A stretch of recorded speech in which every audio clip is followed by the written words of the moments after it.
Today, I'll be sharing some insight from two incredible videos on the future of semiconductors, specific focusing on silicon carbide and gallium nitride as the next generation semiconductors. These materials are set to revolutionize our technology landscape from computing to electrical vehicle and automation. Let's dive into the key questions surrounding this technology.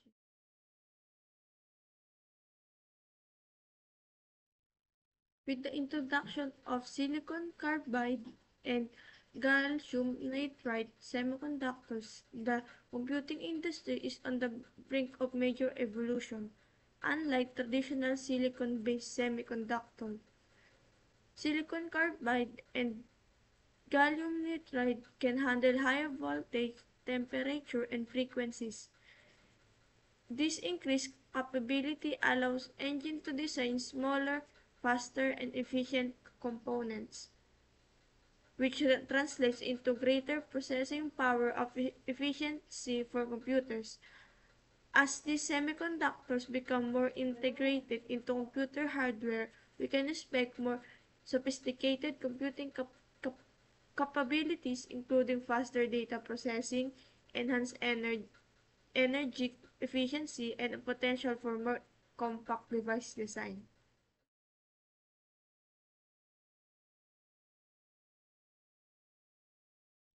Silicon carbide and gallium nitride are already impacted the electric vehicle and automation sector in a big way. Silicon carbide semiconductor, for example, allow electric vehicles to achieve higher efficiency by reducing energy loss in power electronics, which is critical for extending battery life and overall vehicle range. Similarly, gallium nitride devices offer high-speed switching, which improve motor controlling and power conversion in electric vehicle. In automation, these materials enable faster and more precise control system, leading to better performance, reduced downtime, and shift toward smarter and more reliable automated system.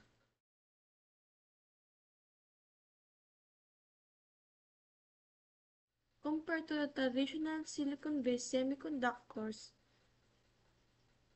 silicon carbide and gallium nitride offer several key advantages.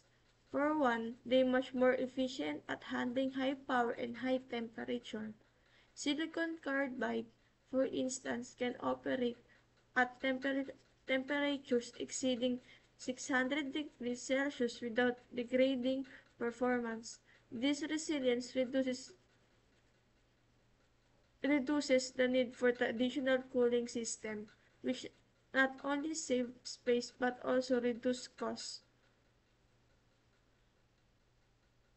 Gallium nitride, on the other hand, allows devices to operate at much higher frequency, leading to the faster response times in electronic devices and more efficient power conversion. This advantage enable more powerful and compact design, making them ideal for next-gen electronics.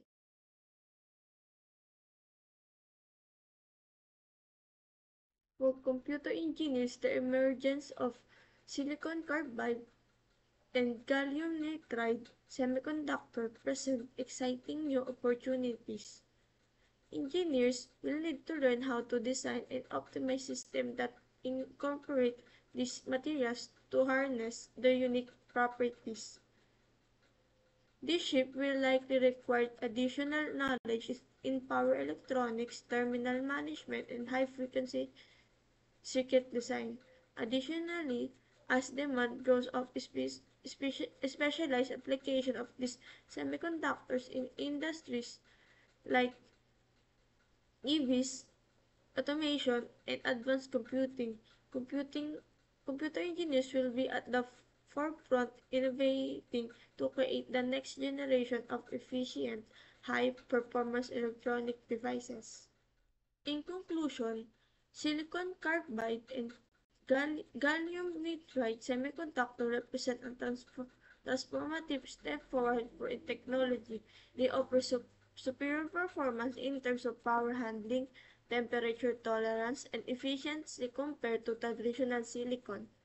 These materials are paving the way for advances in computing, electric vehicles, and automation, marking an exciting time for both consumers and engineers. Computer engineers in particular will play a crucial role in this implementing and optimizing these next generation technologies as we move toward a more sophisticated and efficient technology landscape. Thanks for watching. I hope this reflection sparked some interest in the future of semiconductor technology.